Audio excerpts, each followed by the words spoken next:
स्वागत आहे तुम्हा सगळ्यांचं आपल्या आरती मराठी स्टोरीज या चॅनलवर। चला सुरुवात करूया आपल्याच्या कथेला। मी खरंच सांगते आदित्य, मला तुमच्याबद्दल काहीच माहिती नव्हतं। अनन्या डोळ्यात अश्रू आणून निरागसपणे म्हणाली। आज आदित्यचं लग्न होतं। आर्या ही त्याची लहानपणापासूनची होणारी पत्नी होती, पण लग्नाच्या वेळी समजलं की आर्या दुसऱ्या मुलासोबत घरातून पळून गेली आहे। घरची अब्रू वाचवण्यासाठी घाईघाईत घरच्यांनी तिची धाकटी बहीण अवघ्या 19 वर्षांची निरागस अनन्या हिच्यासोबत आदित्यचं लग्न लावून दिलं। तू दिसतेस तितकी निरागस नाहीस, आदित्य रागाने ओरडला। त्याच्या कडक आवाजाने अनन्या दचकली आणि लगेचच रडू लागली। तिचा लालबुंद झालेला चेहरा पाहून आदित्यच्या मनात अचानक काहीतरी हललं। तो नकळत तिच्या जवळ गेला। तुम्ही खूप वाईट आहात, खूप वाईट। ती त्याच्या छातीवर हलकेच मुठी मारत रडू लागली। ठीक आहे, सॉरी, आता त्रास नाही देणार, तो हसू दाबत म्हणाला आणि तिला अलगद मिठीत घेतलं। तिच्या निरागसतेने त्याचं मन क्षणभर विचलित झालं, पण स्वतःच्या भावनांवर नियंत्रण ठेवणारा आदित्य लगेच सावरला। आता जर स्वतःचं भलं हवं असेल तर शांतपणे जाऊन झोप, तो म्हणत तिला अलगद दूर करू लागला। अनन्या मात्र घाबरून पळत जाऊन चादरीत अशी लपली जणू काही तिने भूतच पाहिलं होतं। तिचा तो अवतार पाहून आदित्यच्या चेहऱ्यावर नकळत हसू उमटलं। तो स्वतः सोफ्यावर जाऊन पडला आणि काही क्षणांत गाढ झोपी गेला। सकाळी अनन्याच्या किंचाळण्याने त्याची झोप उडाली। तो घाईघाईने बाथरूमकडे धावला। काय झालं? तिथे तिथे पाल आहे, ती घाबरत म्हणाली। आदित्यने कपाळावर हात मारला। पाल आहे तर काय झालं? अगं, एक वेळा तिला बघ आणि तुला बघ, ती तुझ्यापेक्षा मोठी नाही। मला खूप भीती वाटते। आधीच झोपमोड झाली होती, त्यात तिचं बोलणं ऐकून तो आणखी चिडला। काल रात्री तू वाचलीस म्हणून काहीही करशील असं समजू नकोस। आणि हो, मला पुन्हा दादा म्हणायचं नाही, असं म्हणत त्याने पाल हाकलून लावली आणि बाथरूम तिच्यासाठी मोकळं केलं। अनन्या तोंड फुगवत आत गेली। आज त्यांच्या लग्नानंतरचा स्वागत समारंभ होता। कालच्या तुलनेत आज आदित्यचा स्वभाव थोडा मोकळा वाटत होता। कदाचित त्याने मनापासून अनन्याला पत्नी म्हणून स्वीकारायला सुरुवात केली होती। दोघे नाश्त्यासाठी खाली आले। घरातील सगळेच वातावरण सामान्य ठेवण्याचा प्रयत्न करत होते, फक्त सावित्री देशमुख यांच्या डोळ्यात अजूनही स्पष्ट दुःख दिसत होतं। नाश्ता झाल्यावर प्रत्येक जण आपल्या कामात व्यस्त झाला। तेवढ्यात सुनंदाजी अनन्याजवळ आल्या। कशी आहेस ग? ठीक आहे काकू, पण माहिती आहे, आदित्यने मला खूप रागावलं। त्यांना वाटतं मी साऱ्याला पळून जायला मदत केली। अनन्याचं बोलणं ऐकून सुनंदाजींनी तिला प्रेमाने मिठीत घेतलं। नाही ग बाळा, त्याचा गैरसमज झाला आहे, मी त्याच्याशी बोलते। एवढ्या गोड मुलीला कोणी रागावतं का? अनन्या पुन्हा म्हणाली। मला त्यांची खूप भीती वाटते आणि आता तुम्ही मला त्यांच्या खोलीत राहायलाही पाठवलं आहे। काकू प्लीज, मला तिथे नका पाठवू। सुनंदाजी हसल्या। ठीक आहे, आधी तुझा मूड ठीक कर, आज तुमचं रिसेप्शन आहे। चल, तुला तुझा ड्रेस दाखवते। त्या तिला खोलीत घेऊन गेल्या। ग्रे रंगाचा सुंदर गाऊन पाहून अनन्याचे डोळे चमकले। अरे वा, किती सुंदर आहे, हा कधी घेतला? हे ताईसाठी तर नाहीच आहे, कारण तिचं माप हे नाही। हो बेटा, हे तुझ्यासाठी खास घेतलं आहे। आर्याचा विषय निघताच सुनंदाजींचा चेहरा क्षणभर उतरला, पण त्यांनी स्वतःला सावरलं। मी साक्षीला सांगते, ती तुझं सगळं सामान खोलीत ठेवेल। थोड्याच वेळात ब्युटी पार्लरमधून मेकअप आर्टिस्ट येईल, ती तुला तयार करेल। आणि हो, तू आणि आदित्य दोघांनी एकत्रच रिसेप्शन हॉलमध्ये यायचं आहे। आदित्यचं नाव ऐकताच अनन्या पुन्हा थोडी घाबरली। इतक्यात साक्षी खोलीत आली। साक्षी बाळा, हे सामान आदित्यच्या खोलीत ठेवून ये, सुनंदाने सांगितलं। त्यांच्या खोलीत का? तुम्ही तर म्हणालात ना माझ्या खोलीत ठेवणार, अनन्याने निरागसपणे विचारलं। सुनंदा हसल्या। अगं, तीच तर आता तुझी खोली आहे, जा साक्षी, घेऊन जा हिला। अनन्या लगेच म्हणाली, काकू मी तुमच्यासोबत येते, मला रिसेप्शनला आदित्यसोबत जायचंच नाही। अगं, आता त्याला दादा म्हणायचं नाही, आता तू तुझा नवरा आहे, त्याला फक्त आदित्य म्हणायचं, सुनंदाजींनी प्रेमाने समजावलं। साक्षी तिची गंमत करत म्हणाली, काळजी करू नकोस, आदित्य तुला खाणार नाही, हे ऐकताच अनन्याच्या डोळ्यात मोठमोठे अश्रू जमा झाले. तो मला नेहमी रागावतो आणि तुम्ही माझी चेष्टा करताय, हे काही चांगलं नाही, ती रडवेल्या आवाजात म्हणाली. साक्षी, तिला त्रास देऊ नकोस. आणि अनन्या, मी सांगितलं ना मी आदित्यशी बोलेन. त्याने पुन्हा तुला रागावलं तर आधी माझ्याशी सामना करावा लागेल. असं म्हणत सुनिंदाजींनी तिची समजूत काढली आणि तिला साक्षीसोबत पाठवलं. थोड्याच वेळात मेकअप आर्टिस्ट आली आणि अनन्याला तयार करू लागली. तयार झाल्यावर ती जणू एखाद्या परीसारखी दिसत होती. एवढ्याशा वयात नवरीच्या वेशात ती विलक्षण गोड आणि सुंदर दिसत होती. घरातील प्रत्येक जण तिचं कौतुक करत होता. हळूहळू सगळे रिसेप्शनच्या सभागृहात निघून गेले. फक्त तिची हेअरस्टाईल बाकी होती. केसांची सजावट पूर्ण झाल्यावर मेकअप आर्टिस्टने तिचा पदर नीट सावरला, शेवटचा टच दिला आणि तीही निघून गेली. पण अजूनही आदित्यचा काही पत्ता नव्हता. अनन्याच्या डोळ्यात पाणी आलं. तिला वाटलं सगळे तिला एकटीला सोडून गेले. ती वारंवार सुनंदाला फोन करू लागली. काकू, तुम्ही मला एकटीला सोडून गेलात. मी घरी एकटीच आहे. प्लीज मला घेऊन जा, ती रडवेल्या आवाजात म्हणाली. अगं बाळा, आदित्य फक्त 5 मिनिटात पोहोचतोय. तो तुला घेऊन थेट रिसेप्शनला येईल. त्यांनी तिला शांत केलं. तेवढ्यात आदित्यने खोलीचं दार उघडलं. मोबाईलवर बोलत असतो म्हणाला, तुझी तयारी झाली का? पण त्याची नजर अनन्यावर पडताच तो क्षणभर जागेवरच थांबला. आजवर त्याने तिला इतकी सुंदर कधीच पाहिली नव्हती. ही तूच आहेस? तो नकळत म्हणाला. अनन्या लाजत म्हणाली, काकूचे सारखे फोन येत आहेत, आपण उशीर करतोय. आदित्य तिच्या दोन्ही हातात आपले हात घेत म्हणाला. अगं आधी मला निवांतपणे माझ्या बायकोकडे बघू तरी दे. असं म्हणत त्याने तिला अलगद गोल फिरवलं आणि तिच्या गालावर हलकंसं चुंबन घेतलं. अनन्या लाजेने लाल झाली. चल माझ्यासोबत. तो तिचा हात धरून तिला गच्चीवर घेऊन गेला.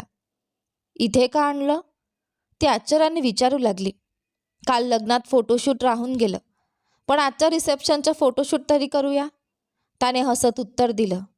मग त्याने तिला वेगवेगळ्या पोज द्यायला लावल्या. अनन्याला अजून अक्षरशः हैराण झाली होती.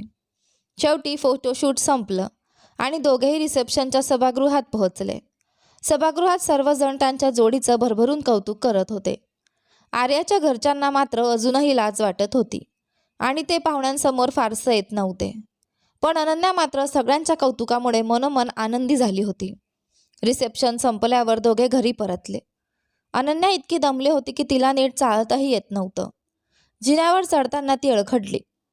माझ्याने आता चालवत नाही. हा इतका जड पोशाख, त्यात या उंच टाचांच्या चपला. मी खाली आईच्या खोलीत झोपते. ती मागे वळणार इतक्यात आदित्यने तिला अलगद उचलून घेतलं. अनन्याच्या तोंडून किंकाळीच बाहेर पडली. अगं वेडाबाई, मला बदनाम करायचं ठरवलं आहेस का? बाहेर कोणी नाही, पण तुझ्या ओरडण्याने सगळे बाहेर येतील.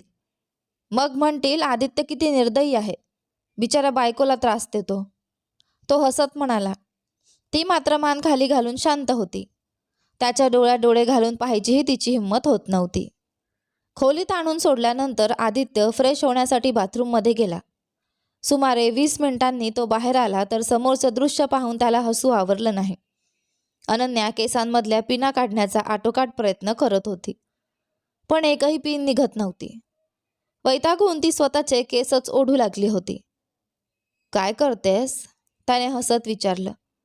दिसत नाही का? तुम्ही लोकांनी मला मोठ्या संकटात टाकलं आहे. ना दागिने निघत आहेत, ना हे केस मोकळे होत आहेत. आणि बघा ना, हा पदर तर ड्रेसला शिवून ठेवला आहे. आता मी कपडे कसे बदलू? ती खरंच रडू लागली. अगं तुझ्यावर तर खरंच अन्याय झाला आहे. चल शांत बस, मी काढून देतो, आदित्य म्हणाला. ते काम मात्र त्याच्यासाठीही सोपं नव्हतं. जवळजवळ तासभर मेहनत केल्यानंतर त्याने तिचे सगळे दागिने, पिना आणि पदर व्यवस्थित काढून दिला.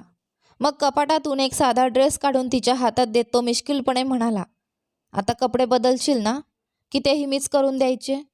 अनन्याने लाजत त्याच्याकडे पाहिलं आणि ओठ फुगवत म्हणाली, तुम्ही ना खूपच वाईट आहात.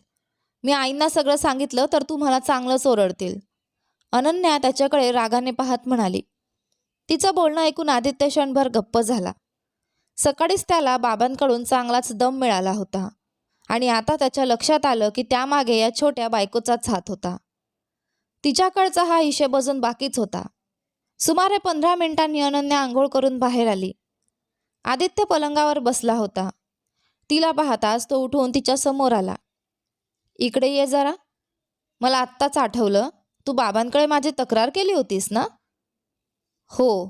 मग तुम्ही मला रागावणार आणि मी तुमची तक्रारही करायची नाही का?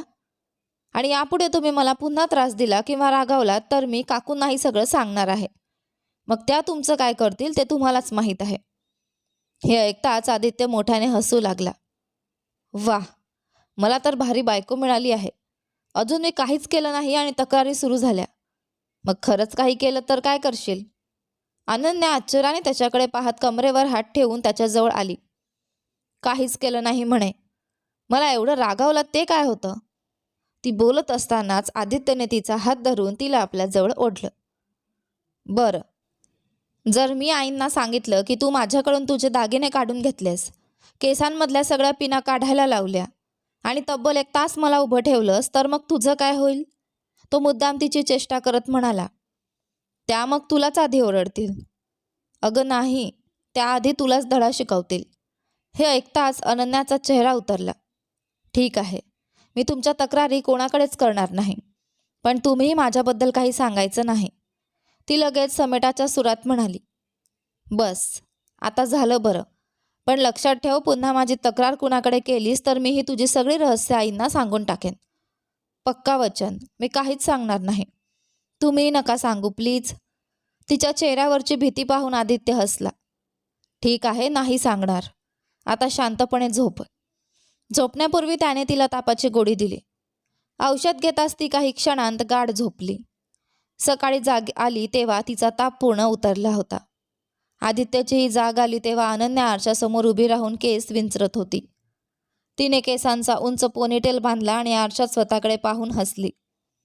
आता तब्येत कशी आहे? आदित्यने झोपाळू आवाजात विचारलं. आता अगदी छान आहे. काल रात्री तुम्ही दिलेल्या औषधामुळेच बरी झाले. मग माझे आभार मानायला हवेत ना? तो मिश्किलपणे म्हणाला. आभार कसले? अनन्या निरागसपणे विचारू लागली. मी तुला औषध दिलं, तुझी काळजी घेतली त्यासाठी. अनन्या हसली.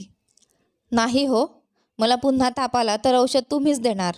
आधी डॉक्टरांकडे तुम्हीच घेऊन जायचात. उलट आभार तुम्हीच मानायला हवेत. मी? कशासाठी? कारण मध्यरात्री मला डॉक्टरांकडे घेऊन जाण्याची वेळ आली नाही. या गोळ्यांमुळेच मी बरी झाले. आदित्यने हसत मान डोलावली. हो खरंय, म्हणजे मला म्हणायला हवं. मिस अनन्या देशमुख, काल रात्री मला मोठ्या संकटातून वाचवल्याबद्दल तुमच्या मनापासून आभार. नाहीतर माझीच धावपळ झाली असती. त्याचा गंभीर चेहरा पाहून अनन्याला हसू आवरेना. ती खळखळून हसत म्हणाली. बरं, आता लवकर तयार व्हा. साक्षी आपल्याला पुन्हा पुन्हा बोलवायला येत आहे. मी तर खाली जाणारच होते. तुमच्यामुळे मला उपाशी राहावं लागतंय. का बरं?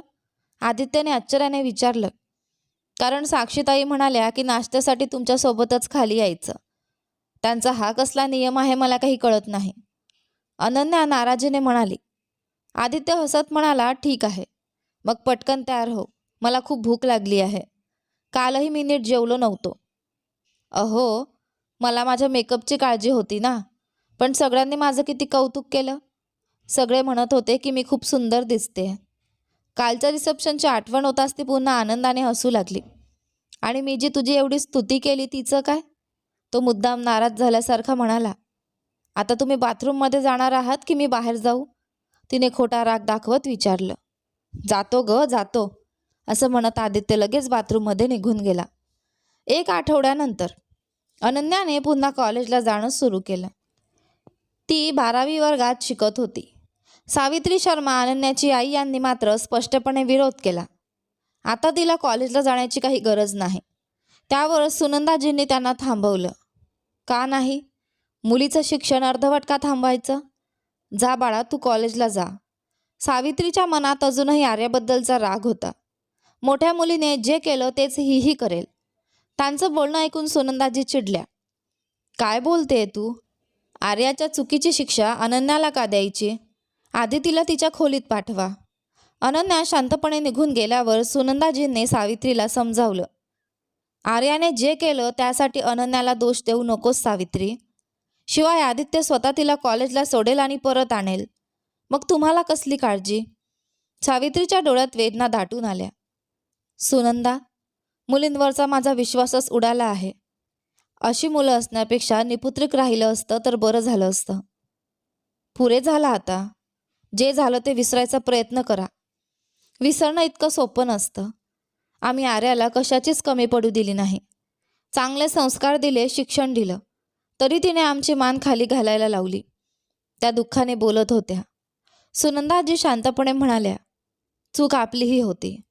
तिने आधीच सांगितलं होतं की तिला दुसऱ्या मुलावर प्रेम आहे. तेव्हा तिचं म्हणणं ऐकलं असतं तर कदाचित आज ही वेळ आली नसती. सावित्रीजींनी दीर्घ श्वास घेतला. पण लहानपणापासून आदित्य आणि आर्याचं लग्न ठरलेलं होतं. घरच्या मोठ्यांचा निर्णय बदलण्याची हिंमत नव्हती. आता जे व्हायचं होतं ते झालं. सुनंदाजी म्हणाल्या, म्हणूनच मी म्हणते, लहानपणी मुलांची लग्न ठरवू नयेत. असो, आता आर्याने तिचा मार्ग निवडला आहे, पण अनन्याशी तरी प्रेमाने वागा. ती अजून लहान आहे. तिच्यावर अचानक एवढी मोठी जबाबदारी आली आहे. त्यात आदित्यचा स्वभाव आधीच थोडा तापट आहे. त्यावर तुमचा रागही तिने का सहन करायचा? यापुढे तिच्याशी वाईट वागताना मला दिसू नका. सावित्री काहीच बोलली नाही. देशमुख कुटुंबात मोठे हरीश देशमुख, त्यांची पत्नी होती सुनंदा देशमुख. त्यांची 2 मुलं होती. मोठी मुलगी साक्षी, जिचं लग्न झालं होतं, आणि धाकटा मुलगा आदित्य. शेखर शर्मा हे त्यांचे घनिष्ठ मित्र होते. हरीश आणि शेखरचे वडीलही असेच घनिष्ठ मित्र होते. त्यांनी मिळून आदित्यचं लग्न शेखरची मोठी मुलगी आर्याशी ठरवलं होतं. त्यांना 2 मुली होत्या, मोठी आर्या आणि धाकटी अनन्या. संपूर्ण देशमुख कुटुंब आणि शर्मा कुटुंब एकत्र राहत होतं आणि मित्र शेखरही आधी शहरातच दुसरीकडे राहत होता. पण काही दिवसांनी त्यांनीही हरीशजींच्याच घराजवळ घर घेऊन राहत होते. घरात नेहमी प्रेम, आपुलकी आणि एकोपा नांदत होता. दोन्ही मित्रांमध्ये अतूट प्रेम होतं. सुनंदाजी आणि सावित्री याही एकमेकींना सख्या बहिणींप्रमाणे मानत होत्या. घरातील 4ही मुलं सगळ्यांचीच लाडकी होती. कोणावरही वेगळेपणाची वागणूक नव्हती. आदित्य हा घरातील एकुलता एक मुलगा असल्यामुळे सगळ्यांचा लाडका होता. तर धाकटी अनन्या असल्यामुळे तिच्यावरही सगळ्यांचा जीव होता. घर शेजारीच असल्याने एकत्र सगळे मिळून राहायचे. साक्षीचं शिक्षण पूर्ण होताच तिचं लग्न झालं. आदित्यचंही शिक्षण पूर्ण झालं होतं आणि तो आपल्या वडिलांसोबत व काकांसोबत कौटुंबिक व्यवसाय सांभाळत होता. आर्या तिच्या पदवीच्या शेवटच्या वर्षात शिकत होती आणि तिचं शिक्षण पूर्ण होण्याची सर्वजण वाट पाहत होते. आर्याचं शिक्षण पूर्ण होताच तिचं आणि आदित्यचं लग्न करण्याचा घरच्यांचा विचार होता. लहानपणापासूनच दोघांचं लग्न ठरलेलं होतं. पण आदित्यने कधीच आर्याला होणारी पत्नी म्हणून वेगळी वागणूक दिली नव्हती. तो आर्या आणि अनन्या या दोघींनाही सारखंच मानायचा. आर्याला कधी विशेष महत्त्व दिलं नाही ना तिच्यावर वेगळं प्रेम दाखवलं. आजकालचे मुलं जसं सतत प्रेमाच्या गोष्टी करतात, फिरायला नेतात, तसं काहीच आदित्यच्या स्वभावात नव्हतं आणि हाच मुद्दा आर्याला खटकत होता. आर्याला चित्रपटांसारखं प्रेम हवं होतं. ती मैत्रिणींना नेहमी म्हणायची, लहानपणापासून लग्न ठरलं याचा काय उपयोग? 2 प्रेमाचे शब्दही बोलत नाही. लग्नाआधी फिरणं, डेटवर जाणं, महागड्या हॉटेलमध्ये जेवण, सरप्राईज गिफ्ट्स, ही सगळी तिची स्वप्न होती. पण आदित्यकडून अशी अपेक्षा करणं व्यर्थ होतं. आदित्य सगळ्यांना बाहेर फिरायला घेऊन जायचा, खरेदी करून द्यायचा, भेटवस्तूही आणायचा, पण त्याच्यासोबत आर्या कधीच एकटी नसायची. साक्षी आणि अनन्याही नेहमी सोबत असायच्या. तो बाहेरून परत आला की तिघींसाठी सारख्याच भेटवस्तू आणायचा. त्यामुळे आर्याला कधीच स्वतःचं वेगळं स्थान असल्याची भावना निर्माण झाली नाही. ती पदवीच्या 2ऱ्या वर्षात असताना तिची ओळख विकास नावाच्या मुलाशी झाली. विकास अगदी आधुनिक विचारांचा, गोड बोलणारा आणि सतत तिच्या मागे फिरणारा मुलगा होता. एके दिवशी त्याने चित्रपटासारख्या अंदाजात आर्याला प्रेमाची कबुली दिली आणि अखेर तीही त्याच्या प्रेमात पडली. त्यानंतर दोघांचं एकत्र फिरणं, डेटवर जाणं, शहरभर भटकणं हे नेहमीचंच झालं. ते अनेकदा पुण्यात फिरायला गेले. विकास तिला महागड्या भेटवस्तू द्यायचा आणि आर्याला नेमकं हेच हवं होतं. तिच्या अंतिम परीक्षेनंतर घरात लग्नाच्या चर्चा सुरू झाल्या. तेव्हा आर्याने स्पष्टपणे आईला सांगितलं, मी आदित्यशी लग्न करणार नाही. मला विकासशीच लग्न करायचं आहे. हे ऐकताच सावित्री शर्मा संतापल्या. त्यांनी रागाच्या भरात तिच्या गालावर एक जोरदार चापट मारली. आजपासून पुन्हा त्या मुलाचं नावही माझ्यासमोर काढायचं नाही. तुझं लग्न फक्त आदित्यशीच होईल. हे कायम लक्षात ठेव. पण आर्या हट्टी होती. तिने आपला निर्णय बदलला नाही. अखेर ज्या गोष्टीची सगळ्यांना भीती होती तेच घडलं. मेहंदीच्या रात्री ती विकाससोबत घरातून पळून गेली. दोघांनी न्यायालयात जाऊन लग्न केलं. या घटनेने संपूर्ण शर्मा आणि देशमुख कुटुंबाची मान खाली गेली. घरची अब्रू वाचवण्यासाठी आर्याची लहान बहीण अनन्याला अचानक आदित्यशी लग्न करावं लागलं. आदित्यसाठी हा मोठा अपमान होता. त्याला वाटत होतं की अनन्यालाही आर्याच्या पळून जाण्याची कल्पना होती. म्हणूनच सुरुवातीला त्याने अनन्याला खूप रागावलं. पण तिचा निरागस स्वभाव पाहून त्याचा गैरसमज दूर झाला. शेखर शर्मा यांनी स्पष्ट शब्दात सांगितलं, कोणीही आर्याचा शोध घेण्याचा प्रयत्न करायचा नाही. आजपासून ती आपल्यासाठी मेल्यासारखी आहे. सावित्री शर्मा 4 दिवस सतत रडत होत्या. पण शेवटी त्यांनी मन कठोर केलं. आर्या कुठे आहे याचा कोणालाच पत्ता नव्हता. दररोज सकाळी आदित्य अनन्याला कॉलेजला सोडायचा आणि दुपारी स्वतःच तिला परत घेऊन यायचा. कधी त्याला वेळ मिळाला नाही तर हरीश देशमुख तिला आणायला जायचे. असाच एक दिवस कॉलेजमधून घरी येताच अनन्या कपडेही न बदलता थेट स्वयंपाकघरात आली. काकू, काय बनवलंय? खूप भूक लागली आहे. पटकन जेवायला द्या ना, सुनंदाजी म्हणाल्या. मला आता काकू नको बेटा, आई म्हणत जा ना. त्यावर अनन्याने हलकं स्मित केलं. ती आणि आदित्य दोघेही एकत्रच घरी आले होते. दुपारी अनन्याला आणायला आल्यावर आदित्यही घरीच जेवायचा. सुनंदाजी हसत म्हणाल्या, बस बाळा, मी लगेच पुलाव वाढते. इतक्यात सावित्रीचा आवाज घुमला. त्या काहीतरी कामासाठी तिथे आल्या होत्या. ही कसली पद्धत आहे अनन्या? ना हात तोंड धुतलंस, ना कपडे बदललेस आणि सरळ जेवायला बसलीस. सकाळपासूनच त्यांचा मूड आज खराब होता. त्यांनी अनन्याला पुन्हा रागावलं.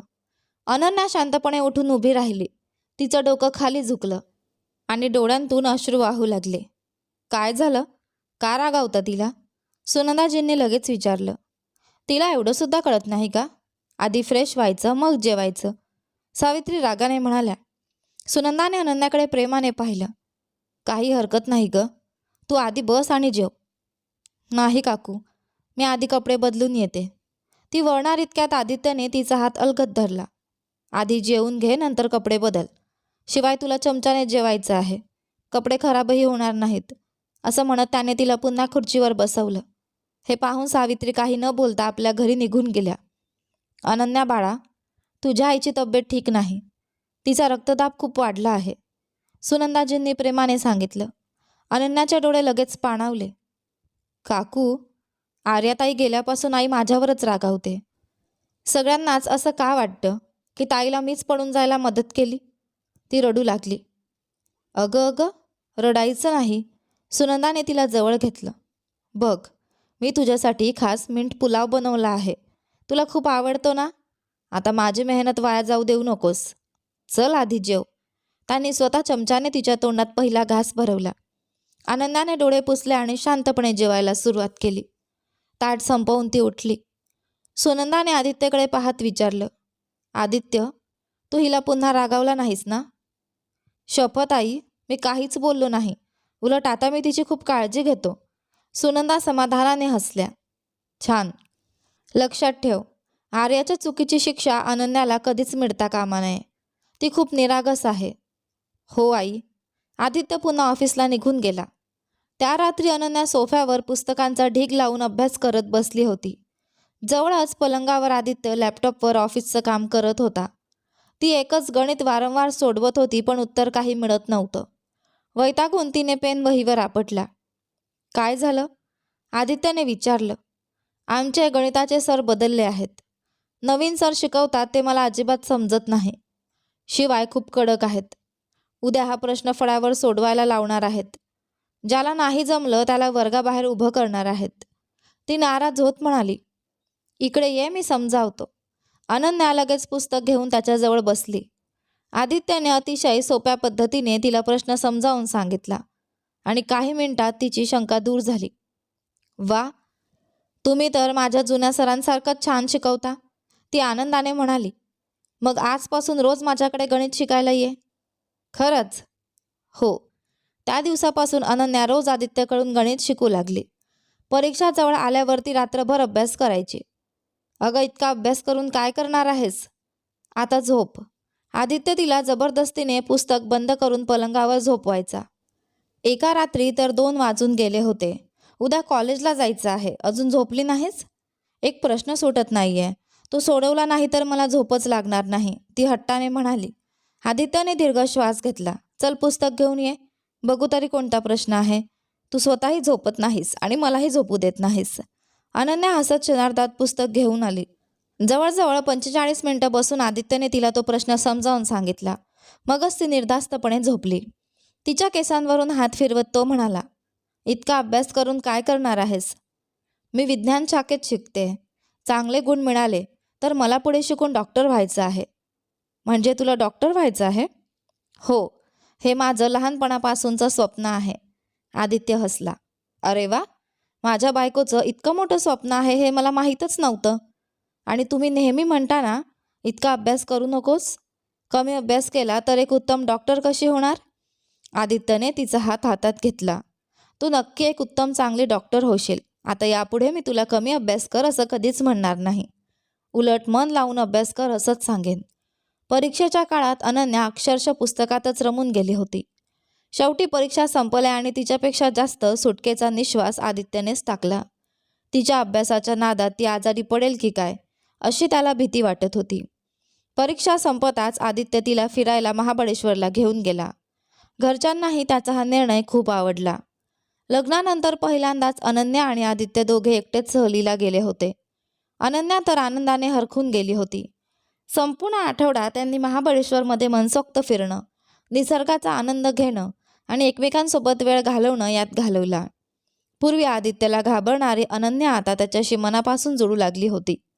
आदित्यही मुद्दाम तिच्यासोबत वेळ घालवत होता, तिची भीती घालवत होता. हळूहळू ती त्याच्यावर इतकी अवलंबून झाली की त्याच्याशिवाय तिला काहीच अपूर्ण वाटू लागलं. एके रात्री जेवण करून दोघे हॉटेलच्या खोलीत परतले. आत येताच आदित्य म्हणाला, उद्या सामान भर, आपण घरी परत निघू. अनन्याचा चेहरा लगेच पडला. काय? तुम्ही तर 10 दिवस राहायचं म्हणाला होतात, अजून 2 दिवस बाकी आहेत. आदित्य हसत म्हणाला, अगं वेडाबाई, मी सुरुवातीपासून 1 आठवडाच म्हणालो होतो. अनन्याने त्याचा हात धरला. प्लीज, फक्त 2 दिवस अजून थांबूया ना. आदित्य तिच्याकडे प्रेमाने पाहत म्हणाला, असं गोडपणे विनंती करशील तर तुझ्यासाठी काहीही करीन. मला काही नको, फक्त 2 दिवस अजून इथे राहूया. ठीक आहे, 2 दिवस अजून थांबू. तो पलंगावर आडवा झाला आणि प्रेमाने अनन्यालाही आपल्या शेजारी झोपवलं. आदित्यने हळूच विचारलं, एक सांग ना, तू कधी तुझ्या लग्नानंतरच्या आयुष्याचा विचार केला होता का? अनन्या शांतपणे हसली. नाही, विचार करायच्या आधीच लग्न झालं. तेव्हाही मी खूप लहान होते. एवढ्या लवकर लग्न होईल असं कधी वाटलंच नव्हतं. खरं तर माझं लग्न सगळं अचानकच झालं. मग तुला कधी या लग्नाचा पश्चाताप झाला का? आदित्यने तिच्याकडे पाहत विचारलं. अनन्याने लगेच मान हलवली. नाही. मी तुला वाईट वाटत नाही? हे ऐकताच तिने त्याच्याकडे आश्चर्याने पाहिलं. पुढच्या क्षणी तिने प्रेमाने त्याच्या गालावर हात ठेवला. नाही, तुम्ही तर खूप चांगले आहात. तुम्ही कोणालाच वाईट वाटू शकत नाही. माहिती आहे, लहानपणापासूनच तुम्ही माझे आवडते आहात. आदित्यच्या चेहऱ्यावर आश्चर्य उमटलं. असं? पण तू मला कधीच सांगितलं नव्हतंस. कधी तशी वेळच आली नाही. पण हे खरं आहे, तुम्ही, बाबा आणि काका, तुम्ही तिघेही माझे सगळ्यात आवडते. हे ऐकून आदित्य हसला. म्हणजे ती अजूनही त्याला घरातील मोठ्यांप्रमाणेच मानत होती. तो पुन्हा म्हणाला, अगं ते सगळं ठीक आहे, पण नवरा म्हणून मी तुला कसा वाटतो? अनन्या काही क्षण त्याच्याकडे पाहत राहिली. आधीही आवडायचात, आताही आवडता. ती जांभई देत म्हणाली, आता झोपूया ना, मला खूप झोप आली आहे. काही क्षणांतच ती शांत झोपून गेली. तिचा श्वास संत झाल्याची खात्री करून आदित्यने हलकेच तिला आपल्या मिठीत घेतला आणि तोही समाधानाने झोपी गेला. 2 दिवसांनी ते दोघे घरी परतले. अनन्याचं मन अजून तिथेच रेंगाळत होतं, पण आदित्य तिला प्रेमाने परत घेऊन आला. त्या दिवशी रविवार होता. सावित्रीजींचं कायम त्यांच्या घरी येणं जाणं असायचं. सुनंदाने त्यांना आदित्यचे धुण्याचे कपडे घ्यायला त्यांच्या खोलीत पाठवलं होतं. अनन्या आदित्यच्या लॅपटॉपवर चित्रपट पाहत बसली होती, तर आदित्य मोबाईलवर काहीतरी पाहत होता. खोलीतील पसारा आणि आदित्यच्या कपाटाची अवस्था पाहून सावित्रीजींचा पारा चढला. हा कसला पसारा आहे? अनन्या, तू अजून लहान आहेस का? आदित्यचे कपडे कसे टांगले आहेत बघ. घराची काही जबाबदारी आहे की नाही? अनन्या घाबरून उभी राहिली. आई, मला ही कामं येतच नाहीत. खरंच तिने आयुष्यात कधी घरकाम केलं नव्हतं. तुझं आता आदित्यशी लग्न झालं आहे म्हणून जबाबदारी घ्यायला शिक. सावित्री म्हणाल्या, येत नाही म्हणून शिकायचं नाही का? दिवसभर फक्त वेळ घालवून काही होत नाही. चल, हे कपडे घे आणि खाली ने. त्यांनी आदित्यचे सगळे धुण्याचे कपडे तिच्या हातात दिले. त्या दिवसापासून अनन्याने आदित्यची प्रत्येक गोष्ट स्वतः करायचं ठरवलं. कपडे धुण्यासाठी कामवाली होती, पण इस्त्री ती स्वतः करू लागली. सुरुवातीला तिला खूप अडचणी आल्या. एकही काम नीट जमत नव्हतं. पण तिचा स्वभाव असा होता की एकदा एखादं काम हातात घेतलं की ते मनापासून शिकायचं. हळूहळू ती घरकामातही तरबेज झाली. एके दिवशी ऑफिसला जाताना आदित्यने तिच्या हाताने इस्त्री केलेला शर्ट घातला. तो शर्ट त्याच्या अंगावर पाहून अनन्याचा चेहरा आनंदाने उजळला. हा शर्ट आवडला का तुम्हाला? आदित्यने आश्चर्याने विचारलं. का? तो मी इस्त्री केला आहे. नीट झालं का? आदित्य हसला. तू ही सगळी कामं का करतेस? कामवाली आहे ना. अनन्या म्हणाली, आई म्हणाली आजपासून तुमची सगळी कामं मी करायची. गेल्या आठवड्यापासून मीच करते. असं आहे का? मग अजून एक काम करशील? असं म्हणत त्याने टाय तिच्या हातात दिली आणि तिच्याजवळ उभा राहिला. अनन्या थोडी लाजली, पण त्याने सांगितल्याप्रमाणे हळूहळू त्याची टाय बांधली. काही दिवसांनी अनन्याचा निकाल लागला. तिने कॉलेजमध्ये प्रथम क्रमांक मिळवला होता. ती जितकी आनंदी होती त्याहून जास्त आनंद आदित्यला झाला होता. सुट्ट्या संपल्या आणि तिने पुन्हा कॉलेज सुरू केलं. आता ती आणखी जोमाने अभ्यास करू लागली. आदित्य आधीसारखाच तिच्या अभ्यासात मदत करत होता. 12वी परीक्षा संपल्यानंतर ती निकालाची आतुरतेने वाट पाहत होती. रोज देवासमोर प्रार्थना करताना ती आदित्यलाही आठवण करून द्यायची. माझ्यासाठी प्रार्थना करायची आहे बरं का? आदित्य हसत म्हणायचा, ठीक आहे, पण जर तुझ्या मनासारखा निकाल लागला तर मला काय मिळणार? तुम्हाला माझे आशीर्वाद मिळतील. नाही, मला ते नकोत. मला काहीतरी वेगळंच हवं आहे. काय? अनन्याने निरागसपणे विचारलं. आदित्यने तिला अलगद मिठीत घेतलं. मला माझी बायको हवी. तिला अजून त्याच्या छातीवर डोकं टेकवत म्हणाली. अहो, मी तर तुमच्याजवळच आहे. आदित्य हसला. असं नाही, मला जसं हवं आहे तसं. म्हणजे कसं? ती आश्चर्याने त्याच्याकडे पाहू लागली. ते तुला योग्य वेळी सांगेन, पण तेव्हा रडायचं नाही. अनन्या तर हे ऐकताच लाजेने गोंधळली. याच काळात एके दिवशी अचानक आर्या परत आली. गेली 2 वर्षे ती नेमकी कुठे होती याचा कोणालाच पत्ता नव्हता. तिचा भयंकर अपघात झाला होता आणि तिच्या मोबाईलमध्ये सर्वात पहिला क्रमांक तिच्या वडिलांचा होता. अपघातानंतर एका अनोळखी व्यक्तीने त्या क्रमांकावर फोन करून त्यांना अपघाताची बातमी दिली. हरीश देशमुख आणि शेखर शर्मा दोघेही ऑफिसमधून घाईघाईने निघाले होते. त्यांना वाटलं होतं की आर्या म्हणजेच अनन्या आहे. पण तिथे पोहोचल्यावर जेव्हा त्यांनी आर्याला पाहिलं तेव्हा शेखर शर्माने तिच्याकडे तोंडही फिरवलं. मात्र हरीश देशमुख तिला स्वतःसोबत घरी घेऊन आले. आर्याला पाहताच सुनंदाने पुढे होऊन तिला मिठीत घेतलं. पण सावित्रीजीने मात्र तिच्याकडे पाठ फिरवली आणि त्या सरळ आपल्या घरात निघून गेल्या. इतकंच नाही तर त्यांनी अनन्यालाही आर्याला भेटण्यास स्पष्ट मनाई केली. त्यामुळे अनन्या रडतच परत आपल्या खोलीत आली. काय झालं? का रडतेस? त्या दिवशी आदित्य देशमुख घरीच होता. खाली आर्याताई आले आहेत, पण आई मला त्यांना भेटू देत नाही. मला त्यांना भेटायचं आहे आदित्य, प्लीज. तिची प्रत्येक अडचण ती नेहमी आदित्यलाच सांगायची आणि आजही ती त्याच्याकडेच आली होती. ती इथे कशासाठी आली आहे? मला माहिती नाही, पण तिच्या हाताला आणि डोक्याला दुखापत झाली आहे. प्लीज मला त्यांना भेटू द्या. मी 2 वर्षांनी त्यांना पाहते आहे. त्या खाली बसून रडत आहेत.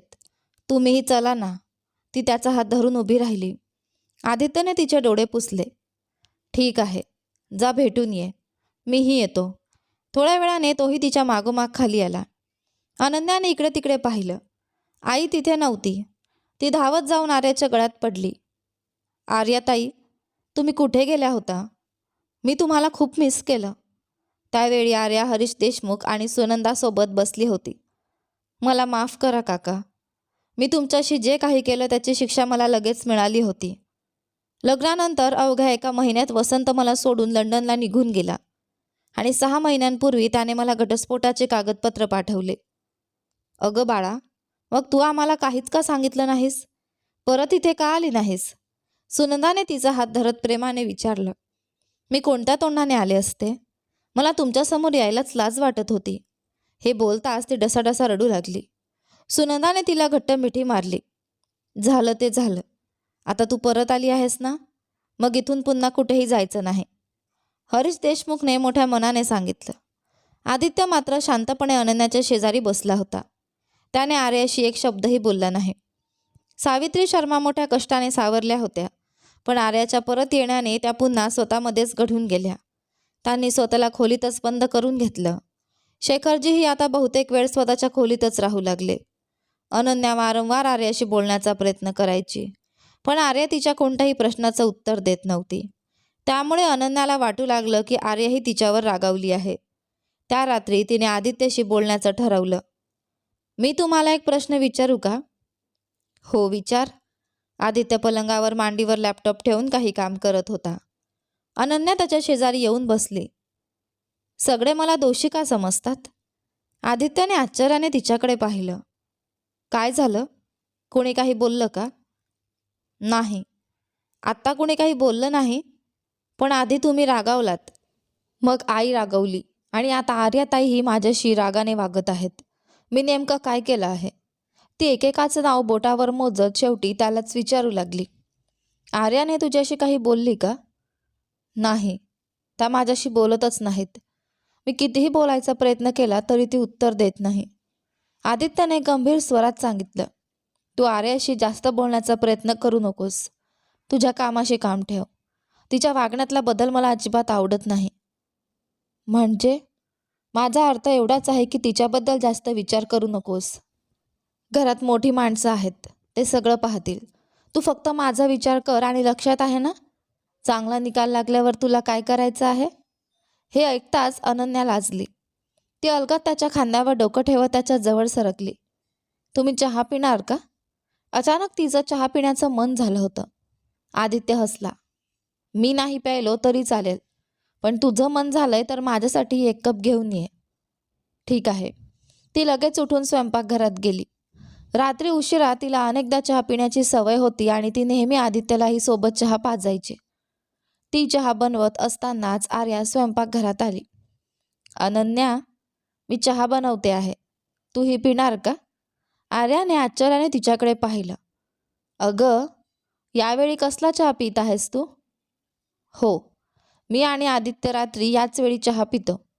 तुम्हालाही प्यायचा असेल तर सांगा, मी तुमच्यासाठीही बनवते, अनन्या निरागसपणे म्हणाली. पण तिच्या तोंडून आदित्यचं नाव ऐकताच आर्याच्या अंगाचा तिळपापड झाला. तिने रागाने अनन्याचा हात घट्ट पकडला. वेदनेने अनन्याच्या तोंडून किंकाळी बाहेर पडली. आर्याताई, हे काय करताय? मी काय केलं? तुला माहीत आहे ना, आदित्य माझा होता. तू मला आदित्यपासून दूर केलंस. अनन्या शांत पण ठाम आवाजात म्हणाली. तुम्ही चुकीचं बोलताय. तुम्ही स्वतः घर सोडून गेलात आणि त्यानंतर घरच्यांनी माझं आणि आदित्यचं लग्न लावून दिलं. अनन्या कितीही समजूतदार आणि नम्र असली तरी चुकीची गोष्ट ती कधीच सहन करत नव्हती. त्यामुळे तिने आर्याचं बोलणं स्पष्टपणे खोडून काढलं. आर्या तिच्याकडे रोखून पाहत म्हणाली. जे काही झालं ते झालं, पण आता मी परत आले आहे. त्यामुळे तुझ्यासाठी बरं होईल तुझी मर्यादा ओळखून राहा. ते ऐकताच अनन्याला आर्या तिच्यावर का रागावली आहे हे समजलं. आर्या पाण्याचा ग्लास घेऊन स्वयंपाकघरातून निघून गेली तर अनन्या तिथेच स्तब्ध उभी राहिली. तिच्या मनात एक अनामिक भीती घर करून बसली होती. तिचं संपूर्ण शरीर थरथर कापू लागलं. आता आदित्यशिवाय ते एका क्षणासाठी स्वतःची कल्पना करू शकत नव्हती. आणि आर्या अशा विचित्र गोष्टी का बोलत होती? ती अजूनही तशीच उभी असतानाच आदित्य तिथे आला. अगं, अजून चहा बनतोय का? किती वेळ झाला? मी वाट पाहून कंटाळलो. तो बोलत तिच्याजवळ आला आणि तिची अवस्था पाहून चकित झाला. अनन्या, तू ठीक आहेस ना? तिचा चेहरा पूर्ण फिकट पडला होता. हो हो, मी ठीक आहे. मग हे काय? तू रडतेस? क्षणाचाही विलंब न करता अनन्या आदित्यच्या छातीवर डोकं ठेवून बिलकली.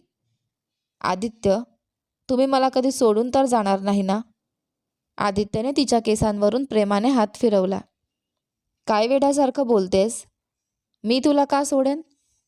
मला खूप भीती वाटते. तिला स्वतःच्या भावनांवर ताबा ठेवता येत नव्हता आणि आर्याने जे काही सांगितलं होतं तेही ती आदित्यला सांगू शकत नव्हती. आदित्यने तिच्यासाठी कपात चहा ओतला. हा चहा पी, तुला बरं वाटेल. तो तिला जवळ घेतच खोलीत घेऊन गेला. दरवाजाच्या आडून आर्या हे सगळं पाहत होती. ते दोघे इतक्या जवळ असल्याचं पाहून तिच्या मनात संतापाची आग भडकली. तिची इच्छा होत होती की हातातला गरम चहा अनन्याच्या चेहऱ्यावर फेकून द्यावा. त्या दिवसापासून आर्या उघडपणे अनन्याचा अपमान करू लागली. उठता बसता ती तिला कमी लेखायची. इतकंच नाही तर तिने स्पष्ट शब्दात सांगितलं होतं की ती आदित्यला तिच्यापासून हिरावून घेईल.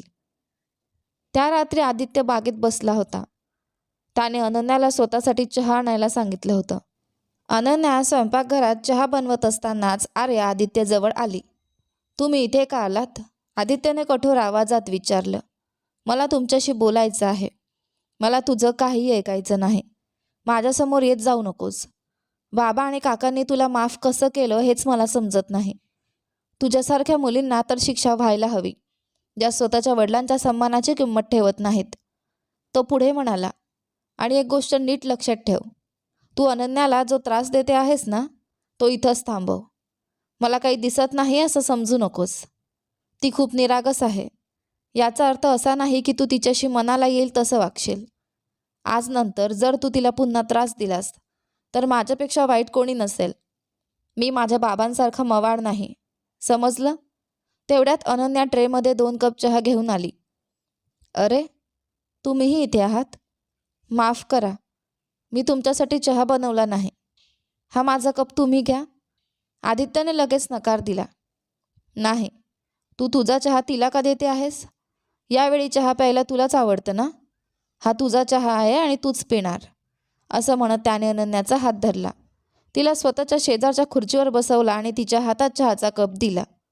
हे पाहून आर्या संतापाने तिथून निघून गेली. थोड्याच वेळात अनन्या आदित्यसाठी डोकेदुखीची गोळीही घेऊन आली होती. गोळी घेतल्यानंतर आदित्यने चहा संपवला आणि दोघेही पुन्हा आपल्या खोलीत आले. पण त्याची डोकेदुखी काही कमी होत नव्हती. अनन्या त्याच्या शेजारी बसली आणि हळूवार त्याचं डोकं दाबू लागली. बस, आता पुरे. मी ठीक आहे असं म्हणत आदित्यने तिचा हात अलगद हातात घेतला.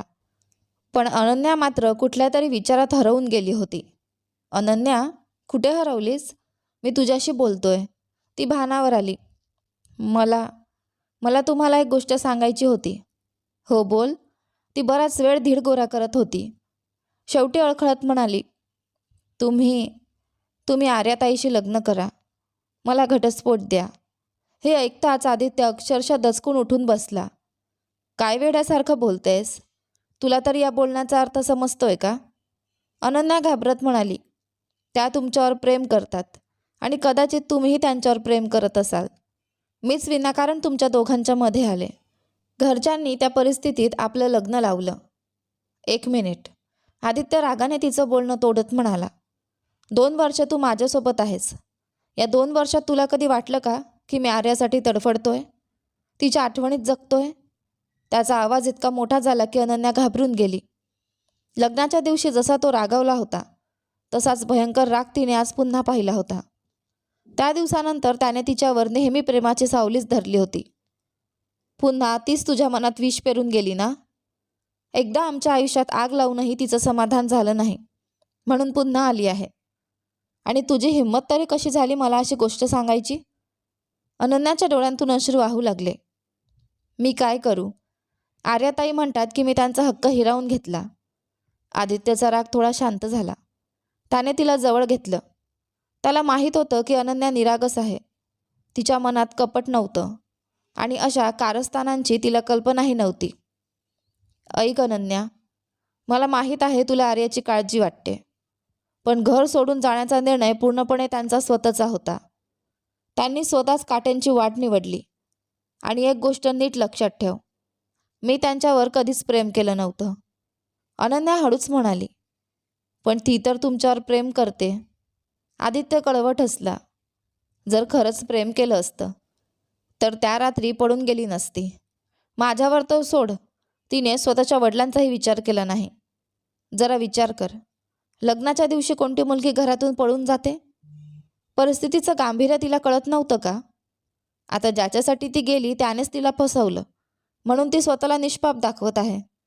पण माझ्या नजरेत ती कायमची खाली उतरली आहे आणि पडलेल्या माणसाला माझ्या आयुष्यात काहीच स्थान नाही.